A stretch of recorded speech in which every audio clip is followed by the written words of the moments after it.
السلام عليكم ورحمة الله وبركاته. النهاردة إن شاء الله نعمل الكحك الحلو ده. هنعمله بحشوتين وهنعمله كمان بالدقيق السايب، ويطلع معاكي كده ناعم زي ما انت شايفة كده زي الزبدة. هنعمله بمنتهى البساطة وبأبسط المقادير وكمان بتكات مظبوطة جدا، تطلعه معاكي دايب كده زي الفل. وطبعا بالدقيق السايب زي ما انا قلتلك حاجة يعني خيال.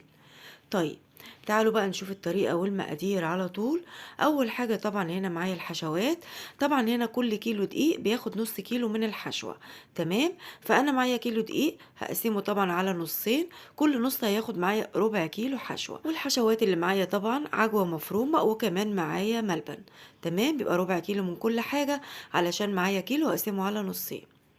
طيب، أول حاجة طبعا هنزل بمعلقتين سمنة على كل نوع من الحشو. والسمنة طبعا النوع اللي تفضليه، أنا هنا مستعملة سمنة كريستال النباتي، سمنة عادية جدا. خلاص. نزلت كمان على كل نوع معلقتين كبار من السمسم المحمص. ونزلت هنا طبعا على العجوة بمعلقة قرفة صغيرة مليانة، ودي اختياري. ونزلت عليهم كمان بذرتين كده من الملح. خلاص. بدأت أعجن في العجوة كده زي ما انت شايف، مش عايزين السمنة تبان خالص، عايزين كله كده يبقى عجينة معايا. خلاص. حسيت ان هي ناشفة معايا او جامدة معايا كده، بروح مزودة معلقة كبيرة من المية. بتطريها وبتخليها حلو، متخليهاش تنشف كمان في الفرن. خلاص. لغاية لما تبقى معاكي عجينة كده لينة خالص وطرية خالص. لقيتي طبعا العجوة بتاعتك كده كويسة مش محتاجة مية، ما تحطيش. شايفين قد ايه طرية وحلوة؟ لازم كده علشان ما تنشفش معايا في الفرن. كمان طبعا الملبن بدأت أعجن فيه كده زي ما انت شايفة، يا إما تقطعيه قطع صغيرة عشان يبقى سهل معاكي العجن، يا إما طبعا بتغرزي فيه كده وبتخرمي فيه لغاية ما يتقطع معاكي وبعدين بتعجني. خلاص. طبعا لما بقى معايا مطاط كده زي ما انت شايفة، وطبعا كله اختلط مع بعض وبقى قطعة واحدة. خلاص، ولين معايا جدا. هو ده المطلوب. خلاص. طيب، بدأت أشكل دلوقتي، هقطعه طبعا كور صغيرة. الكورة كده تكون قد البندقية أو أشد شوية، يعني حوالي 5 جرام مش أكتر من كده، علشان طبعا ما تطلعش معايا من الحشو، أو طبعا وأنا بنقش كده ما تبانش معايا. خلاص. شكلت طبعا الملبن والعجوة وهما كده جاهزين معايا، يخشوا معايا التلاجة، لازم يسقعوا، يعني لازم نستعملهم كده يكونوا ساقعين. هبدأ أوزن السمنة بتاعتي دلوقتي. طبعا لو بتوزني ببولة أو بتوزني في كوباية بتحطيهم كده والميزان مطفي، وبعد كده بتفتحي الميزان وتحطي المقدار بتاعك عادي. كده طبعا لما تحطي والميزان مطفي الأول وبعدين تفتحي كده يديكي مقدار السمنة بالظبط، ما يديكيش مقدار الطبق كمان. خلاص. يبقى لازم نحط الطبق والميزان مطفي وبعد كده نفتحه ونحط المقدار بتاعنا، كده يطلع لك المقدار مظبوط، ما يضافش ليه طبعا ميزان الطبق أو ميزان الكوباية. خلاص. طيب، رفعتهم على النار دلوقتي وهسيبهم كده لما يبدأوا يسخنوا على الآخر، يعني مش عاوزاهم يغلوا قوي، يعني عاوزاهم يسخنوا قوي لكن ما يخشوش في الغليان. معايا انا تلت كوباية مية زي ما انتوا شايفين، ومعايا كيس خميرة فورية 12 جرام. هاخد نص الكيس بس، يعني هاخد حوالي 6 جرام. زي ما انتوا شايفين معلقة كبيرة ممسوحة جدا جدا. خلاص. حطيت عليهم معلقتين كبار من السكر الحبيبات، وابدأ ادوبه كويس قوي لغاية لما السكر يدوب معايا تمام. وبعد ما يدوب معايا السكر خلاص بغطيها واركنها على جنب، لما اجي بقى اعجن واحتاج لها. جهزت معايا هنا كيلو من الدقيق، دقيق عادي خالص سايب من عند العطار، مفيش مشكلة خالص، مش لازم دقيق كحك وبسكوت. احنا طبعا الشغل المظبوط هو اللي يطلع معايا الكحكة ناعمة. لازم انخله طبعا كده علشان طبعا يديني هشاشة معايا في الكحكة وتبقى كده منفوشة وحلو.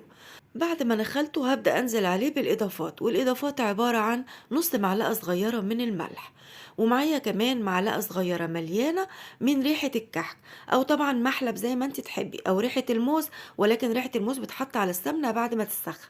خلاص، لأن هي سايلة. بتحطي برضو منها مقدار معلقة كبيرة. نزلت هنا طبعا معلقتين كبار مليانين من السكر البودرة، معلقة كبيرة مليانة من اللبن البودرة، 3 معالق كبار مليانين من السمسم المحمص، ومعايا معلقة نشا كبيرة مليانة. معايا كمان فانيليا حوالي كيسين من الفانيليا. قلبت كله مع بعضه ولازم اقلب كويس قوي. خلاص كده الدقيق جاهز معايا. دلوقتي بقى جبت السمنة بتاعتي متسخنة كويس جدا. طبعا انا اعمل الكحك هنا على السخن، يعني لازم يكون سخن كده، بحس ان السمنة لما بتكون سخنة بتنزل على الدقيق تحمصه، فبتدي الكحكاية طعم ولون جميل.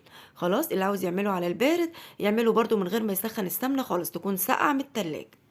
طيب، نزلت دلوقتي بالسمنة وهي سخنة كده جدًا زي ما أنتِ شايفة، طبعًا ما أقدرش أحط إيدي فيها نهائي، بابدأ أغلِّف الدقيق دلوقتي كده بالسمنة بمعلقة خشب كويس أوي، وخلاص أسيبه بقى كده حوالي ربع ساعة لمّا يهدى ويبرد وأقدر أحط إيدي فيه، خلاص علشان طبعًا أبِسّه كويس. كده بعد ربع ساعة بالظبط بدأت أبث بقى بالطريقة اللي انتوا شايفينها دي، زي ما تحبوا الطريقة اللي تعجبكم في البث اعملوها. ممكن تبثيه كده بين ايديكي زي الطريقة التقليدية بتاعتنا، ممكن كمان تبثيه زي ما انا ببثه وبيطلع حلو قوي. تبثيه طبعا كده وتفضلي كده تمسكيه بين قبضة ايديكي وبتطلعيه من بين صوابعك لغاية كده لما يبقى معاكي كريمي خالص، يعني كده تفضلي تبثي فيه لمدة 10 دقايق. وطبعا الخطوة دي مهمة جدا، وهي اللي بتطلع لك الكحك بتاعك ناعم ودايب، ما يطلعش ناشف ابدا. الخطوه دي خدي راحتك فيها كويس قوي، خدي معاكي 10 دقايق بس براحتك خالص. لكن اول ما نحط الخميره والميه ممنوع نقلب كتير، ممنوع، لان دي نواعم مش معجنات. خلاص، بعد 10 دقايق خلاص بقت ناعمه معايا زي الفل. شايفين ما شاء الله حلوه زي الكريمه. خلاص كده ببدأ أجيب بقى معايا هنا كوباية إلا ربع من المية، ومعايا كمان التلت كوباية مية اللي أنا مدوبة فيهم الخميرة، يبقى المقدار كله كوباية ومعلقتين، يعني حوالي 220 جرام من المية. خلاص، نزلت بيهم كده بالشكل ده زي ما انت شايفة. وهبدأ بقى في الخطوة دي زي ما أنا قلتلك ما نقلبش كتير، لازم كده حوالي 6 7 مرات تقليب مش عجن، تقليب مش تغريز. اوعي تغرزي، تقليب بس كده زي ما انت شايفة. زي ما كنا بنبث كده بين بصوابعنا، برضو هنعمل كده بنفس الطريقة لغاية ما تختفي معاكي المية. يعني ما تطوليش في الموضوع ده، هو 6 7 تقليبات كده وخلاص على كده، علشان ما تنشطيش الجلوتين، والجلوتين لو نشط هيعمل معانا المطة اللي انتوا عارفينها، وهيخلي الكحكاية ناشفة ومش دايبة. خلاص، فاحنا عاوزين تقليب بس كده 6 7 تقليبات وخلاص على كده. زي ما انت شايفة كده تقطعيها كده وتختبريها وتخرميها كده بصباعك او تحطي صباعك فيها ما شققتش، خلاص كده هي جاهزة وزي الفل. شايفة لازم تكون معاكي ناعمة ودايبة كده، لازم ما ينفعش اشدها كده تتقطع مني او تديني مطة، ما ينفعش كده، تبقى طبعا خدت معاكي عجن زيادة، وكده خلاص تطلع معاكي الكحكاية ناشفة ومش ناعمة. خلاص كده طيب، اسيبه كده ربع ساعة يهدى ويرتاح، مش يخمر. جهزت هنا طبعا البسطمات وجهزت كمان المنقاش. البسطمات طبعا في كبيرة وفي صغيرة وفي وسط، على قد مقاس الكحكاية بتختاري البسطامة بتاعتك. طبعا الوسط هي كويسة قوي ومناسبة لكحكاية وزنها 20 جرام. خلاص، ومعايا برضو المناقيش، ولازم تنقي المناقيش بتاعتك السنان قافلة على بعضها، يعني بقفل المنقاش كده وابص عليه احس ان هو سنان واحد مش اتنين، ما احسش ان هو مفرقين عن بعض ابدا. وهنا جهزت السجان بتاعتي، او طبعا لو عندك صواني اي حاجة، وخلاص كده مش بندهنهم اي حاجة خالص. خلاص كده حاجتي جاهزة وابدأ بقى اشتغل على طول. وكمان العجينة ارتاحت معايا ربع ساعة، لان لو اشتغلت فيها على طول هتقطع مني، تمام، فلازم اسيبها ترتاح. دلوقتي بدأت تنقش كده زي ما انتوا شايفين، لازم تاخدي العجينة وتحننيها بإيدك كده زي ما انت شايفة. يعني ايه احننها؟ يعني اطريها في ايدي كده الأول قبل ما اشتغل فيها خالص. ببدأ دلوقتي كده اعمل لها تجويف زي ما انت شايفة، وطبعا التجويف بيبقى من الجوانب، ما باخدش تجويف من النص خالص علشان الكحكاية ما ترقش معايا من النص. ببدأ احط الحشوة واديها ضغطة بسيطة قوي قوي قوي، تاخد مكانها وضعها وخلاص بقفل عليها، مش عايزة اي تشققات فيها خالص. ضغطة بسيطة عليها وابدأ انقش، او ابدأ طبعا ابصم بالبصام زي ما انت شايفة كده. النقشة بقى دي بترجع لك، النقشة اللي انت تحبيها اعمليها. كحكاية طبعا كل ما بتكون صغيرة كل ما بتكون شكلها احسن، بتاخديها كده على قطمة وبتبقى سهلة معاكي، لان هي كمان في الفرن لازم طبعا تخمر شوية في الفرن، فطبعا حجمها يزيد تاني، فما تكبريش. يعني هي كده كويسة قوي. عملت تجويف تاني زي ما انتوا شايفين، حطيت المرة دي حشوة الملبن، قفلت عليها كويس قوي زي ما انت شايفة. بعد كده طبعا بكورها بقى كويس قوي، لازم ما تكونش مشققه معايا من اي ناحيه. خلاص كده كويسه قوي. جبت البسطامه، ببدا اديها بصمه كده في وقتها، ما احطهاش في الصاج واركنها علشان وشها ما يشققش معايا. في وقتها كده اروح طبعا بصمها وحطها في الصاج. خلاص قعدت في الصاج، خدت وضعها، ما بتتشالش من الصاج تاني ولا بتتنقل في صاج تاني ولا اي حاجه. خلاص هي بتاخد وضعها وخمرها.